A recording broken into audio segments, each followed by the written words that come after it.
เอาผู้สาวนี่นะสบายดียามแรงๆพี่น้องสบิวเห็ดยังสบิวสบายดีนะสบิวโอ้ยเห็ดยังเดี๋ยวนี้นะเพื่อกันเตรียมงานพี่น้องล่างพักอันนั้นงานอันนั้นงานสังฆทานเฮือนปนาลุงกะกำลังเตรียมเห็ดรายการมีงานนั่นกินที่งานดองลุงร้อนนำพี่น้องแต่ว่าเพื่อเห็ดอยู่ทางบ้านเจ้าสาวเนาะก็มาซอยเวียกทางนี้ก่อนเดียวพุ่นแหละมื้ออื่นตอนเช้าต้องไปแต่ดึกตอนนี้กำลังเตรียมคั่วปูคั่วปลาบรรยากาศยามแรงพี่น้องเอ้ยคั่วปลาแล้วก็ล่างพักสิหนึ่งพักเห็ดแจ่วมีหลายเมนูอยู่พี่น้องเห็ดบุญสังฆทานเฮือนจ้ะยามมื้อเช้ามีการตักบาตรถวายทานตอนนี้ก็เตรียมเครื่องเตรียมอาหารการกินเนาะกินข้าวแรง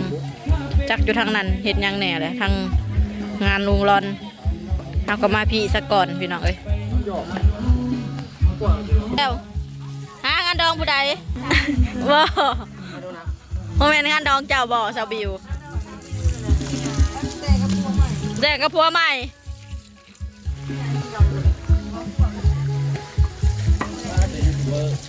เอาใหม่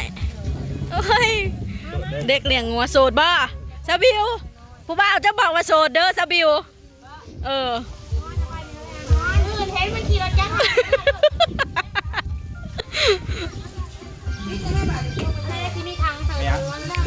เอากระซ้ำเขาด้วยสะ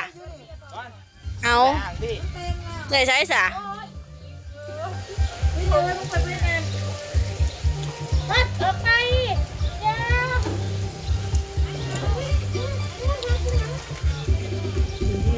โอ้ยเพลงนี่ทิศลิขสิทธิ์คัก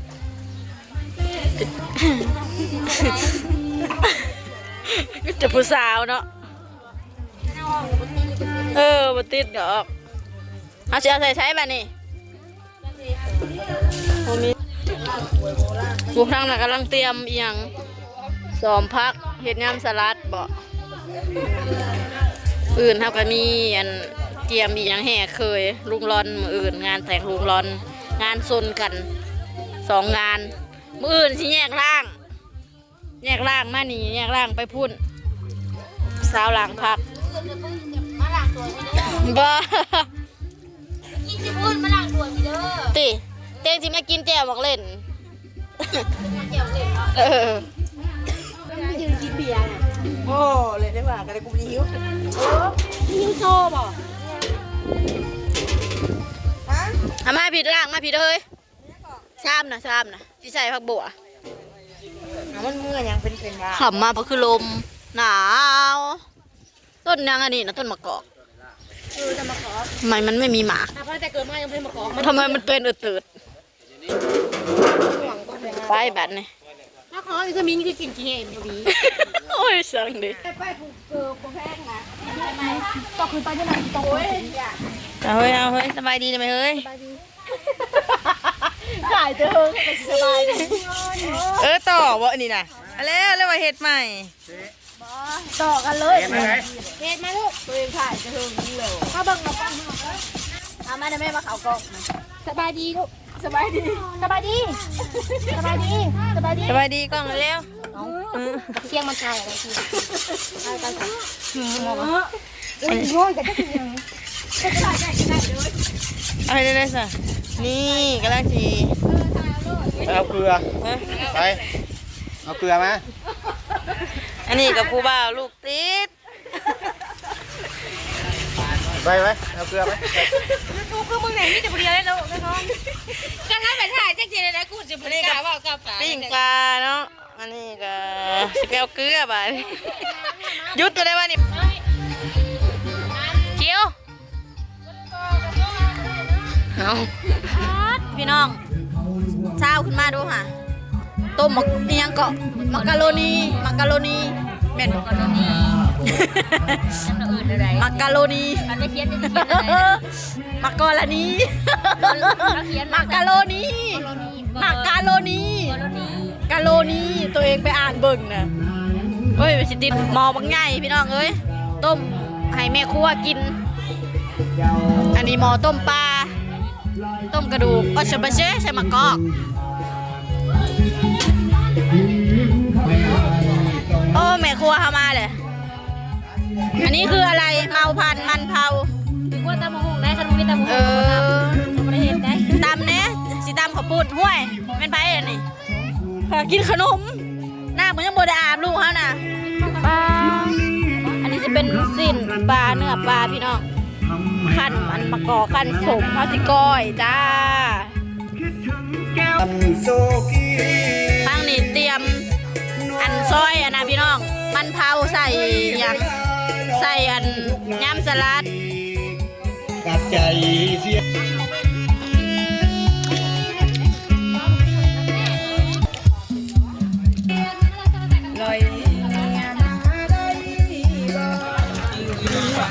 ใส่หอมใส่ยังเกาะประแดกประดาไม่บ้าประแดกประดาที่เป็นคักแม่ครัวก็คือสีแสบพี่น้องเอ้ยก็สีแสบแล้วสีแสบเบาๆเนาะแซ่บรสแล้วเนี่ยกับปลาแดกเด็กวนในสติเกียวนะเอาเบาเนี่ยเปิดกล่องเขาเอาวันหมูโลด เบาโลดมันมีไฟเบิ่งข้าวดอกดีได้ตัวสีเขียวเลยนะ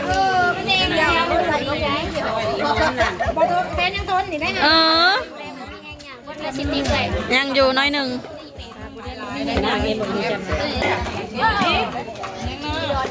ปลาแดกตุ๊บปางไม่แดงไม่มีแรงเดินลุงร้อนมานเลยพี่ดอนหนูอิจฉาลุงร้อนไปเลยว่าไปเที่ยวมันไปนะว่าได้ไหมเอ้ย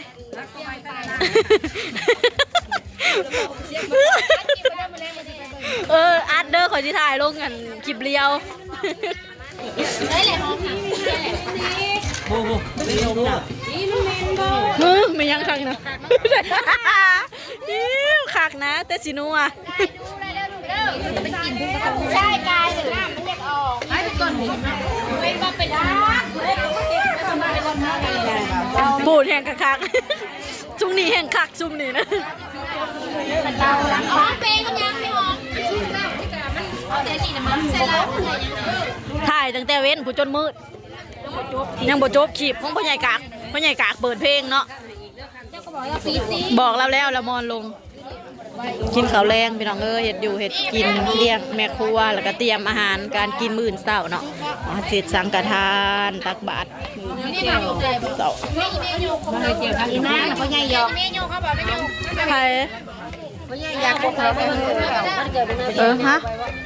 บ่ได้ไปแล้วเราบอกอยู่สิได้ไปซะบ่พักนี้พ่อแล้วอยากกินแต่ไปเถอะจ้าข่าวเคยโตมาซื้อน้ำหวานบางอย่างนี่มันเกิดน้องนาเบีย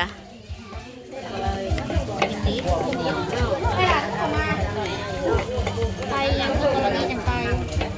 ยินข่าวก่อนยิ้วข่าวยินดังมาปุ่นผู้ใหญ่เอ็มมาเลยเฮ้ยคนมาซื้อพี่ช่างเอ็มมาซื้อยังนะความสิว่าขาดดีเอ็มว่าเผลอๆนี่ความสิว่าขาดดีเอ็มพวกคืนจะซื้อมันก็มาเลยก็จะอีเมย์อยู่ในหันนะบอกกินข้าวบอกสิยังถาหอมถาหอมจ้าอุ้ยแมงยังอันนี้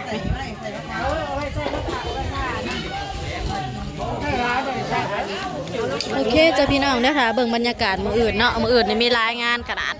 งานอ้ายเฮือนนี่ก็เฮ็ดสังฆทานเฮือนโอ้ย